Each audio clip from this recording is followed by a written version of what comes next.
We're excited this season to release a series of interviews that we were able to do in October of 2025 with folks around the nation of Scotland.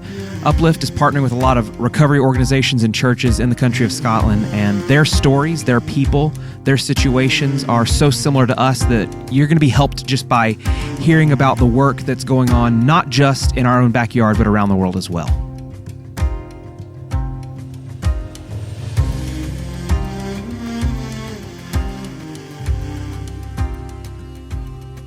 So you are over all of the chaplains in the whole prison system here in Scotland? The Reformed chaplains. So I'm the chaplain's advisor to the Scottish Prison Service for the Reformed faith. So there's also a Catholic advisor and a Muslim advisor.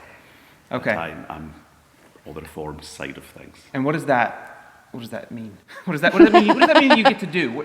Are you working directly with people, or are you more overseeing other chaplains as they're doing? Really overseeing the whole work of chaplaincy, Reformed chaplaincy within all of our prisons across Scotland. So that would be involved in recruitment, it would involve professional development, it would be giving assurance to the prison service that the chaplaincy service is delivering to high standards. It would be about policy and other policies as well. So we would get brought into areas that wouldn't necessarily be chaplaincy related. So there's a number of work streams taking place within the prison service. We're looking at our suicide prevention policy, we're looking at our anti-bullying strategy. So because they have a pastoral element, a people-centred element to them, then chaplaincy would be involved in these sort of groups as well. Okay. How did you find your way into this work? Did you always think you were going to end up doing this sort of thing? Or? No, never. So initially, if I go back many years ago to when I left school, I wanted to be a lawyer, so I actually came to Dundee University. We're in Dundee today as we record. So I came to Dundee University, did youth work in Lochee, which wasn't an area too far away from here. And it was during that time I'd already had a sense of a calling to ministry. And it was during really my work at Lochee, during my law degree, that I felt called into ministry. So at the end of my law degree, I became a Baptist minister. But the other key thing about Dundee in my law degree was in the courses I did, I had to go and visit a number of prisons. And that was quite life-changing for me. We visited Perth Prison, which is about 20 miles away from here. Met a number of life sentence prisoners, so they would all be convicted of homicide, murder charges. And I think I was just blown away at that time of how ordinary they were. You know, I hadn't really been in a prison before, hadn't met a prisoner before. If you listen to the media and the newspapers, you know, these people are monsters and subhuman and all the rest of it. And I was just so moved by how ordinary these people were who had just made terrible mistakes in their lives. Went off, became a Baptist minister in Stirling, which is in the centre of Scotland. Was there happily for 12 years. And would have visited prisons just because of visiting a family member or somebody within the church related to the church who found themselves on remand or in prison. You would go and visit them. You would always do pastoral visits through the chaplains. And I used to always come out thinking that was a fascinating job, but never feeling any sense that one day I would actually be doing it. In actual fact, back in those days as well, it was quite restricted, so you had to be Church of Scotland, which is like our national church, or Roman Catholic, to be a chaplain. So me as a poor Baptist wouldn't have been able to be a chaplain anyway. But they changed that rule in 2004, but I didn't realise that. And then in 2005, the following year, it was my wife actually saw in our local newspaper that our local prison, Glenorchy Prison, were looking for 2 part-time chaplains on a 1-year contract. Eventually applied for that. Took a bit of dithering and stuff actually. Jackie Pullinger was quite instrumental in my call to ministry. She wouldn't realise that. But we used to have a big Christian event called Clan Gathering in St Andrews. And I'd gone through that to really hear Jackie Pullinger. And I can't remember anything else she said during that evening session that was that, apart from she kept saying we really need to think about prisoners and we need to get into prisons. And so I was already at this point thinking, should I or shouldn't I apply for this job? And that was the confirmation. So I ended up going there. I was only part-time, 7 hours a week, and just loved it. And I realised I was living for that 7 hours a week. And really, some of the things you were dealing with in church-related didn't seem half as important, shall I say, as those 7 hours and the things I was doing there. So I was only there for a 12-month contract. That became 14-month. I won't go into the politics behind that, but basically they were advertising for their first full-time chaplain. And so they were using some of those hours and some hours they got. So I really had the choice at the end of my year to walk away and think, well, that was a really brilliant year, or do I give up my local church ministry and become a full-time chaplain? So I pushed that door, gave it into God's hands, became Glenocal's first ever full-time chaplain, and stayed there for nearly 20 years. So I was there until June of this year, when, as I say, I've been now made the chaplaincy advisor over the whole reformed side of chaplaincy in prisons. So I'm just curious, what's been more difficult to oversee? Regular Baptist members of a church, people who are in prison, or people who do ministry to people who are in prison? Which of those groups is the hardest to kind of oversee? Definitely local church ministry, actually. Working with prisoners is actually quite easy, I think, for a whole number of range. You've got people who just want help, really, and a small act of kindness and a small act of humanity in the prison becomes massive, because it's quite a hostile place, it's a hard place. And so I found my job quite easy, to go and love people in the name of Jesus, which essentially was what I feel I was called to do. It was a privilege and an honour, and quite an easy thing to do. Right. And became much more real. I remember visiting my first few church services I attended. I would have probably just attended as a visitor at that point within the prison. There was just a rawness, a reality, and there was no pretense. Everybody knew why they were there. They'd all know they'd mucked up and messed up. They all knew we had struggles and we had problems, myself included. And you would just leave these experiences thinking, that's church. That's what church is meant to be like. Yeah. So from prison ministry, from that point of view, it's a lot easier. I mean, you've got other difficulties with working within a prison. It's a secular environment. Not everybody gets the God part. Not everybody gets chaplaincy. Sometimes they relate chaplaincy too much to God, whereas you're there. Yes, you've got the faith element, but you're also there for general pastoral care, spiritual care of all people, of all faiths and no faiths. So it's not all just about God, and that's just one part of it. But you've got the secular environment, you've got the restrictions of the regime, and just trying to make things happen in an environment where there's lack of staff and security considerations and all these things as well. Yeah, but apart from that, it's quite. Yeah, I found it quite easy. Too early to say yet about the chaplains. Right, that's very recent, right? That's quite recent. But there's a great bunch of folks there, and I'm excited about the possibilities there. Do you still get in the prison too now, or not so much? No, I need to for my own sake. So I go in and visit other chaplains. I get asked to take services. I provide cover sometimes when other chaplains are on leave.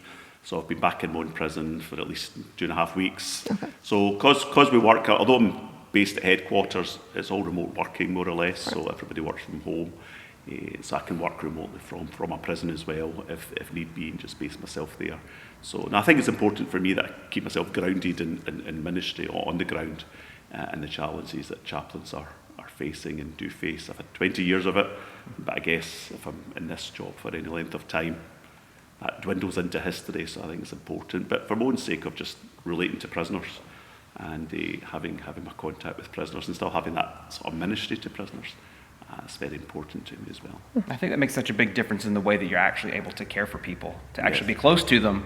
Yes. I mean, that's one of the things that we talk about in America when we're talking to churches about addiction and recovery ministry or any sort of thing is, actually being the ones that are being there. Because a lot of times people think, I can invest some money in that. I can send some funds, which we need funding and things as well. But it's not the same thing as actually going and being with people. Sure. And I think that, like you said, just the reality of knowing this is not just a statistic, this is an actual person that had this actual thing happen to them, and we can minister to them specifically. And most of my experience has been within one prison in Glenoco, and although we're a fairly small country and there's only 14 prisons that I'm looking after and 2 custodial units, every prison's quite different. It's got its own ethos, its own sort of culture.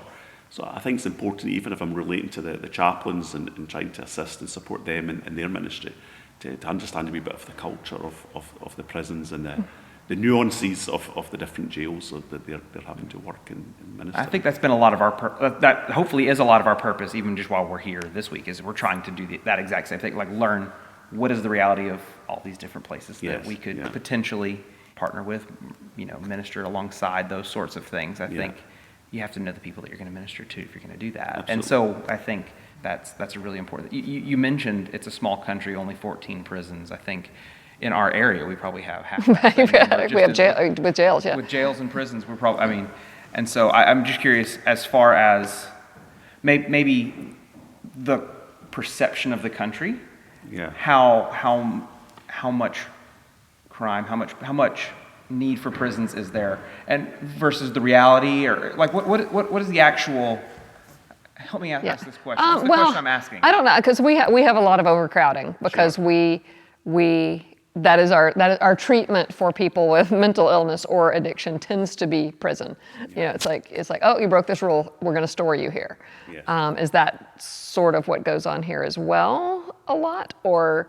Absolutely. So Scotland has one of the highest imprisonment rates. We can't keep up with you guys in America. You're in a league of your own. Right. We're setting the standards.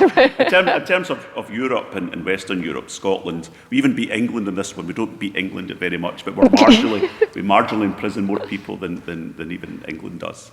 And so, I mean, the two things relate to your own world. I mean, Scotland usually does fairly poorly. We won a football game last night, so we're all fairly happy. You've got the country in a good mood, and the sun has even come out to celebrate with us. But we don't often do well in sport and in football and in rugby. But two of the tables we do always seem to come top of it, to do with drug deaths and to do with the number of people in prison. A lot of that, I think, is media-driven in terms of the imprisonment. There's almost a sense in the country that if somebody goes to court having been charged with an offence and they are found guilty but not imprisoned, it's almost like they haven't been punished and they've got away with the offence. Mm-hmm. So, like many other nations at the moment, we're massively overcrowded. Our capacity sits just under 8,000. We're just under 8,400 at the moment.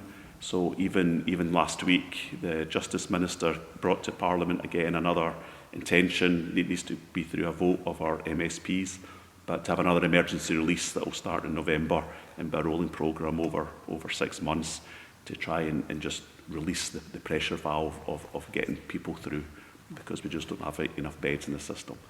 And makes it a more dangerous place for people to live and to work, but it also makes it more inhumane, because the only way we can squeeze more people in, as I say, prisons are not made of rubber, they're very concrete environments. So it's going into cells that were designed for one person and making 2 people live in there, sometimes even 3 people living in there. Exceptionally, that's happened as well. So we need to rethink. But at the same time as all that has been happening, if you look at the crime statistics of reported crime, certainly in Scotland over the past 40 years, I think since the 1980s, crime statistics have been going down. So we're actually a fairly safe country. But we are making more and more offences for things that perhaps were offences before, but now we make them specific offences. We like to rack up the amount of time people spend in prison. So, for example, I talked about visiting Perth and life sentence prisoners. When I came into the prison system 20-odd years ago, your average life sentence would have an 18-year tariff. So the tariff is set by the judge. That's the minimum that person has to send, and after that period, they can be eligible for parole. Doesn't mean they'll necessarily get parole, but they've got to serve that 18-year tariff, and then we can talk about releasing them back into society. So for a life sentence murder, when I started, 18 years would be a safe average. If somebody had gone out to court and came back with a sentence and they'd been sentenced to 21, 22 years, you'd be thinking, oh, you got it quite tough, that's quite hard. Now nobody will get very rarely will anybody under 20 years. It's the top end of the 20s. So an average life sentence now is probably 28, 27 years, and sometimes beyond as well. We've also brought in a whole different system, which is a sentence called an order of lifelong restriction. So life sentences are predominantly, they're mandatory sentences for murder, for homicide. Order of lifelong restriction is like a bolt-on sentence, where if the judge, after risk assessments, feels that you pose a danger to society ongoing, then you can be kept basically in custody indefinitely until you have proved to the authorities that you're no longer going to be a risk to society. So that was brought in about 10, 15 years ago, the most. It was told it would only be used in very exceptional circumstances, but at the moment we've got just under 300 OLR sentenced prisoners now. And some of these have come in for fairly minor sentences, so there's a number of them. We call a short-term sentence in Scotland anything under 4 years, and they've changed the law again earlier this year, again because of the overcrowding problems. So you only serve 40% of that, of your less than 4 years. You only serve less than 40% of that, or 40% of that in Scottish prisons. But we have people coming in on an 18-month sentence or an 8-month sentence, but with an order of lifelong restriction at the end of it. And so we have prisoners who've been come in. I can use that example. 18 months he came in with, and he's now been there for 18 years with no hope of being released in the near future. So all these things are really blocking up the system. We're having more offences, longer sentences, more draconian sentences, and at the same time, because it's the risk narrative in the West, I'm sure America's the same. Everything's about risk now. It's not just about looking back to what you've done and paying the punishment for it, but it's about looking forward to what risk you potentially pose in the future and what you may do. Because it's a risk narrative, then people are just not progressing through our system as fast as they used to. And so as that has changed, because you've been ministering to these folks for that long, Yes. As that has changed, how has that changed the way that you get to minister, or the attitude that you receive when you kind of begin getting to the opportunities to work with these people? There's more and more of a hopelessness. I mean, prison's never been a fun place for people to Right. be in, but by and large it seemed to work. That people came in and they were given their date, their target date, so when they would be eligible, for example, to go to less secure conditions, or when they would have a parole date and then would get their parole, when they would have to do programs before they got out. And it all seemed to work, largely until, I would say, COVID, and COVID just knocked the whole system off tilt, and it's never really quite got back on tilt. Glenorchy Prison, where I worked, houses the majority of Scotland's sex offenders as well. So in Scotland, we totally segregate our sex offenders from our mainstream offenders. So the majority of them are in Glenorchy, and OLR sentences are predominantly given to sex offenders rather than to mainstream offenders. So you're dealing with an awful lot of people who, it's just a sense of hopelessness. You know, they're trying to get in a programme, but there's a big backlog because of lack of resources and because of COVID. And even if they get their programme and do their courses, they know that they're going to be, you know, so they could come in with a 4-year sentence with an OLR in the back of it. They know that 4 years is really irrelevant. It's just an arbitrary date almost. They're there indefinitely. They don't quite know when they're getting out. And try to keep them having a sense of hope. I mean, I think that's true for all sex offenders in general. I mean, to have that badge for life, it becomes very difficult of what does life look like in the future. But for OLR prisoners as well, it's just like, will I ever get out of prison? Will I die in prison? And just that sense of resignation, of not knowing what will happen. And that's the other thing about our Scottish prisons as well. The court system after COVID all gelled up as well. So out of our 8,400 prisoners at the moment, something like nearly a third of them are on remand, which means they've not actually gone to court and been found guilty of an offence. So I always like to say, when I speak to church groups and school groups and that, I mean, at least a third of the prisoners, and we have to remember that when we're talking about prisons and prison conditions, a third of people are actually legally innocent people because they've yet to be found guilty in a court of law. Many of them will never be found guilty in a court of law, either because they're found not guilty or their case is thrown out. And many of those people as well, they can be now waiting for 2 years before they appear in court. And so 2 years, as I say, is over now a 4-year sentence, essentially, because of the remission part. And so many of them, even if they're found guilty, will actually walk free from the court instantly because time served on remand is more than their sentence ever would have been. But again, it's just adding to a prison system that is just blocked and has a sense of hopelessness a wee bit. And you keep using that word hopeless, and it's like the message that we have to offer is one of hope, but that's just so counter to everything that they have around them. So I would imagine that's quite the challenge to communicate that as a key theme when you're sharing. Yeah. Does it just take time and repetition and consistency to start to kind of see some of that breakdown? Well, or possibly sometimes it doesn't break down. For some prisoners, there's such a sense of hopelessness that nothing you can say otherwise will convince people. With others, it is just time, and hopefully they begin to see small glimmers of movement happening in their sentence, and they begin to see them progressing up the waiting list to do a programme, and so that gives them a wee bit of hope. But yeah, it's about finding hope and helping people. Well, if you're going to be here for a long period of time, what does it look like to thrive in this place? So it's almost like, don't keep looking to life beyond the prison, but actually you've got to live life now in the prison. So what would a fruitful, thriving, semi-fulfilled life look like in prison, in the middle of a sentence, and try to get them almost to focus on the present and living in the present. What does fullness of life look like? And I think that's led you to your doctoral work, because you're looking now at how the chaplains themselves handle this. Because it's not only are the prisoners hopeless, you're trying to minister to the prisoners yourself, and so absolutely, that's hard. So I'm doing doctoral studies at the moment, and it is about trauma.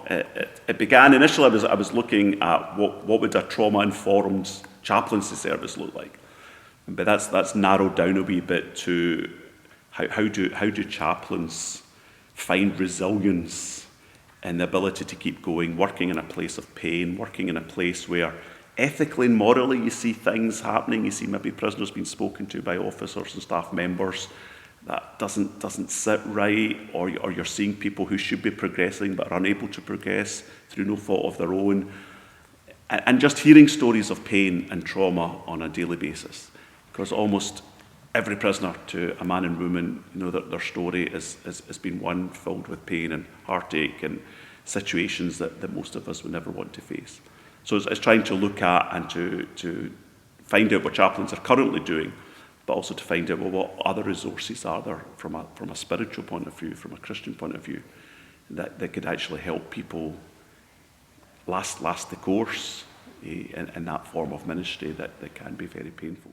Hey guys, just going to jump in here real quick. We don't ever do this. In fact, we've never done this, but I would love to invite you, if you're finding value in the content that we're putting out here on the Intrinsically Motivated podcast, if you wouldn't mind to follow or subscribe or share or anything that would work for whatever platform you are listening to this on, just to help us kind of continue to grow the platform that we're putting this information out. We think it would be helpful to more people to hear, and you could help us do that. So if you can subscribe or follow, we would really appreciate it. Right. I think of it as our when we go into churches and try to get people to work with folks and walk with folks who are trying to get out of addiction or trying to stay in recovery, and we tell them it's hard. We want them to know up front it's hard, but it's worth it. And so it's that We have to show you the preaching value back in to what you're yourself doing, that it's worth it. Yeah. even though we also can't sugarcoat No. the things that you're going Right. to face along the way. Right. And it's going to be tough, and Right. getting out of prison. They'll wait for this moment of when they're released, and for 101 different reasons, that's when actually the real battles can really begin. And so it's that can hit a lot of prisoners with a bit of shock. Even in terms of like bereavements. I mean, a lot of the work of a chaplaincy will be supporting prisoners who've been bereaved by a family member outside.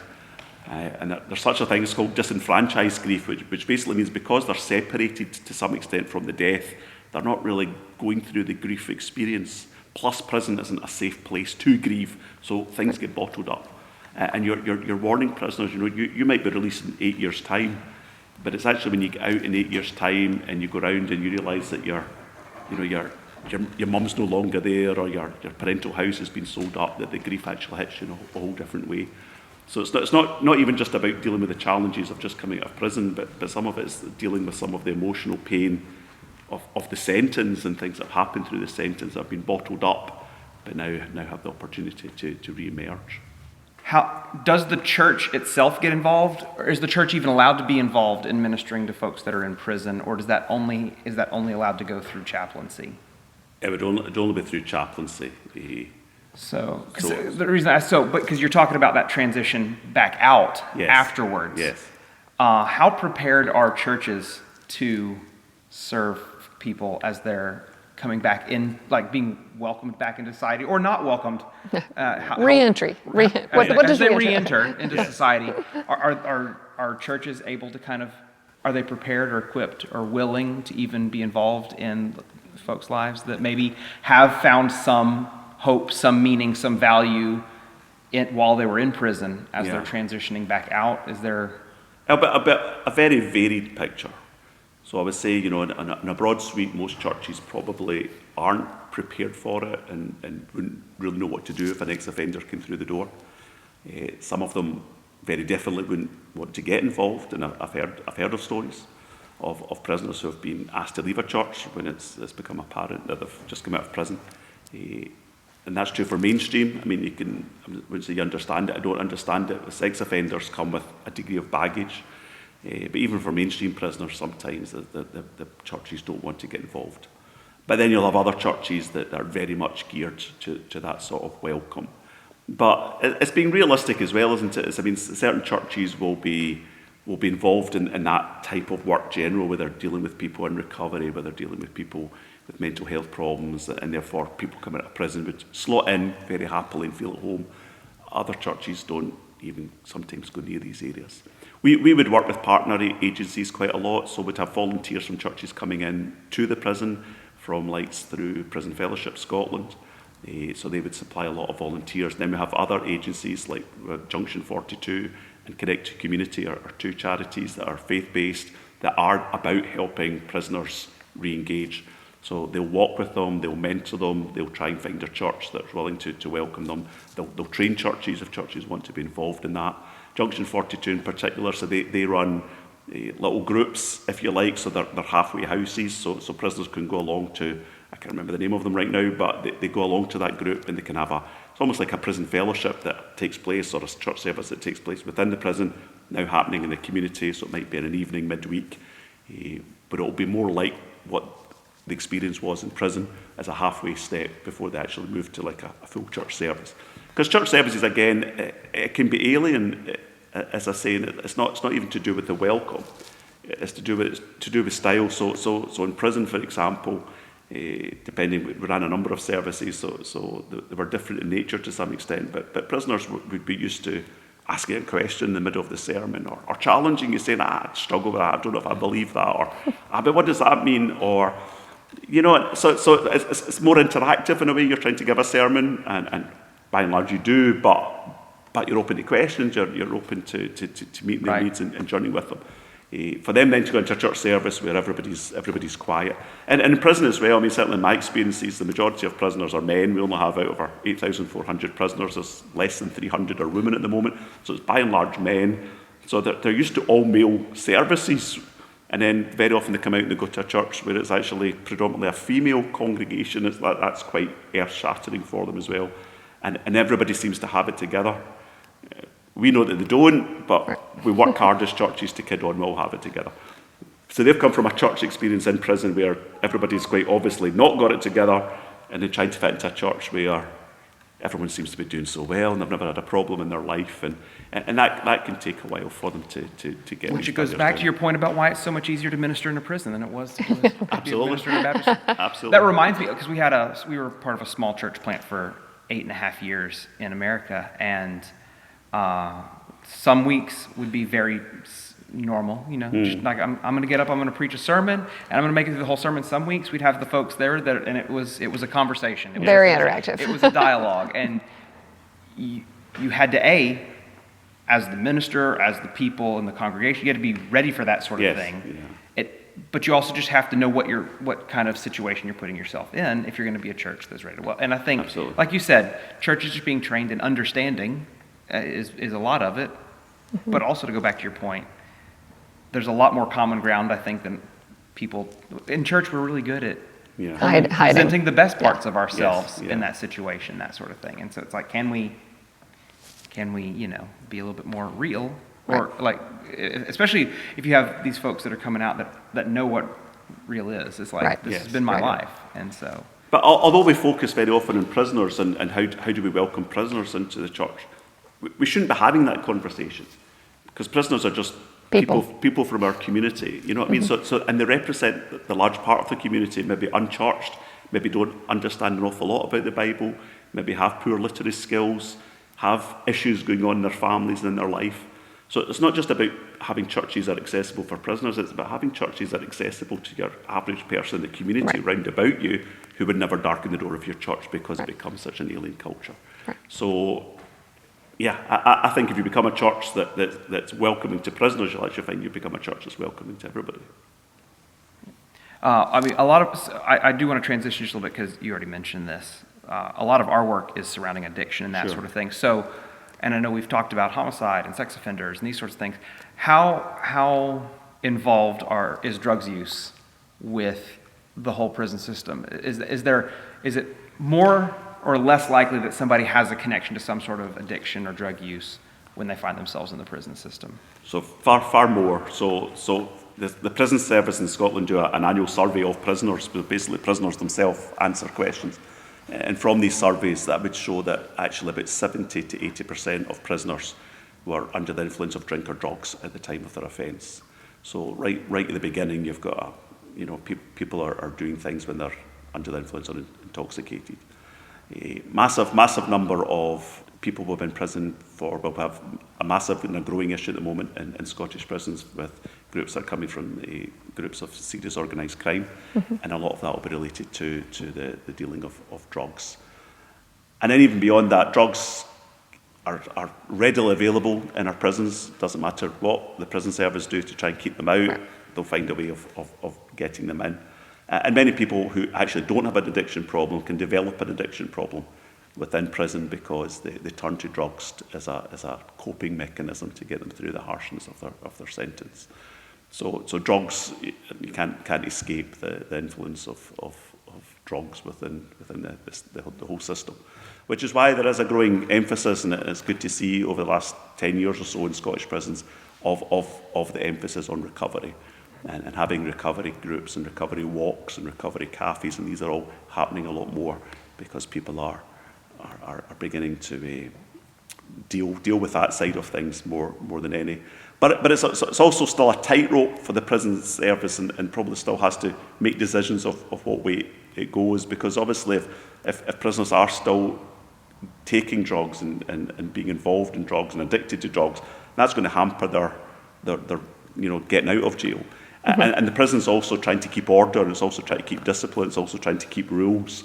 And obviously you can't bring drugs in, you can't use drugs, so it's like, how far do we go in a therapeutic way without having the sort of punishment element if you're found with large quantities of drugs in your cell? Or do we keep doing, somebody's found under influence, they go to the order room, they get a punishment? How does that fit in with the therapeutic side? So I think the prison service, to some extent, still trying to work that out a little on a local level of just, where does the balance, how therapeutic do we go versus the punitive, keeping the rules and the order of the place as well.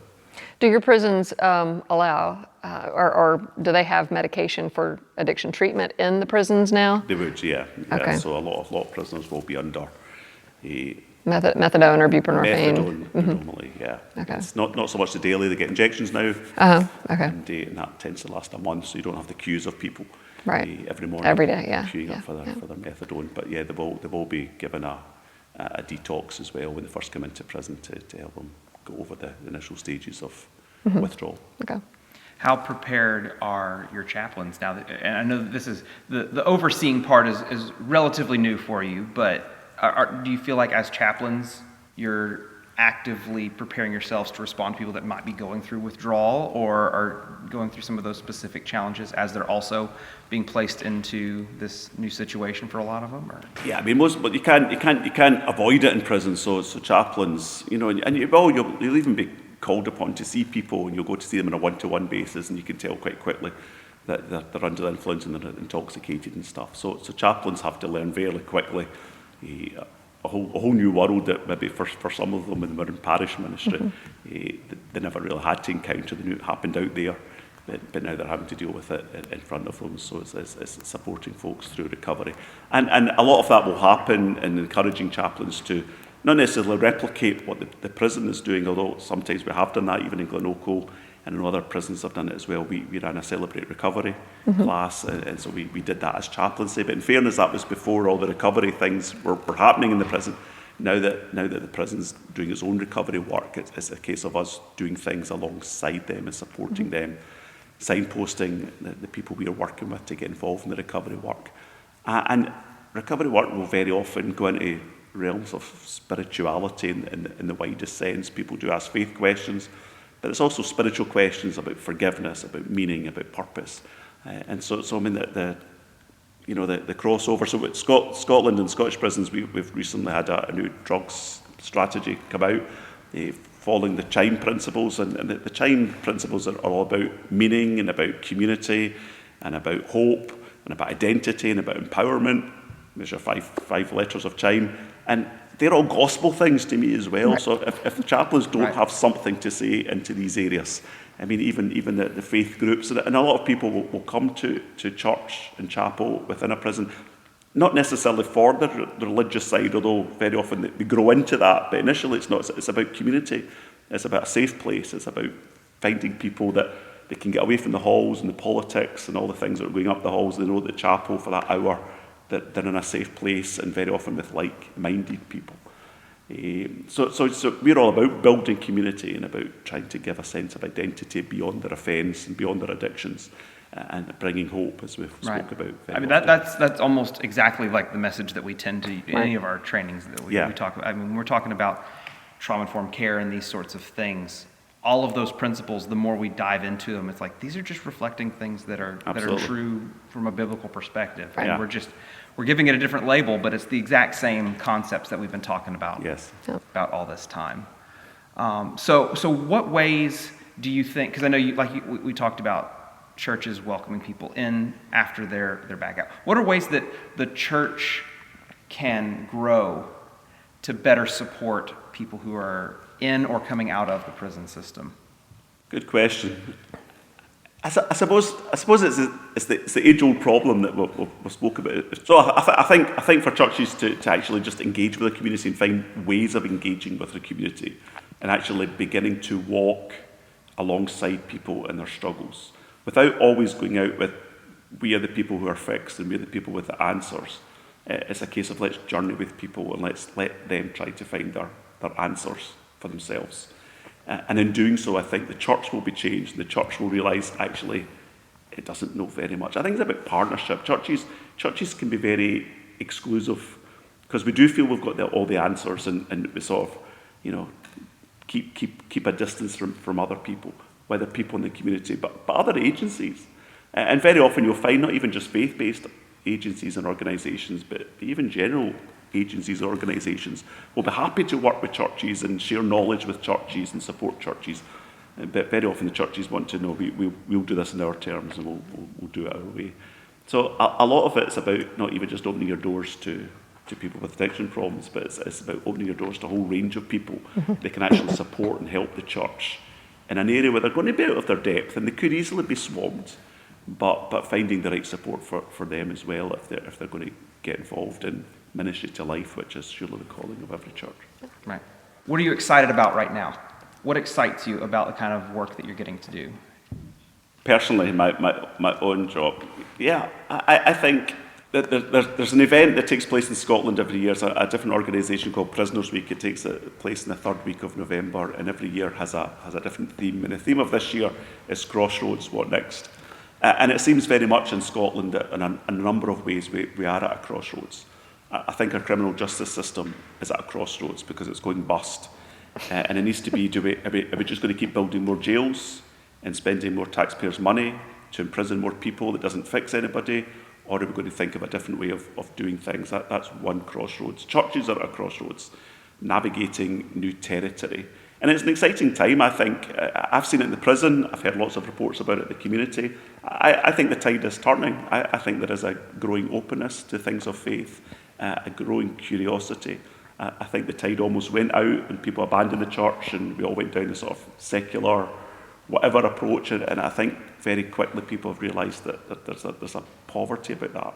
And so there's a real hunger, I think, in the nation that people are turning and looking for answers. And within chaplaincy in prisons as well, again, we're at that sort of crossroads that actually you don't know what the next 10, 15 years has got to bring. The tide of secularism, if that keeps growing, then will there be chaplains in prisons in 15 years' time? Or if actually the tide of faith returns as well, then actually we don't have enough chaplains and we're going to have to build bigger chapels. So it's an exciting place. It's an exciting place for me to be reshaping chaplaincy and policy about chaplaincy and the people that we're recruiting that are going to make a chaplaincy service that the prison service will think we can't live without this in years to come, even if faith numbers were still to dwindle, because we're there helping and assisting and caring for people in a way that nobody else is.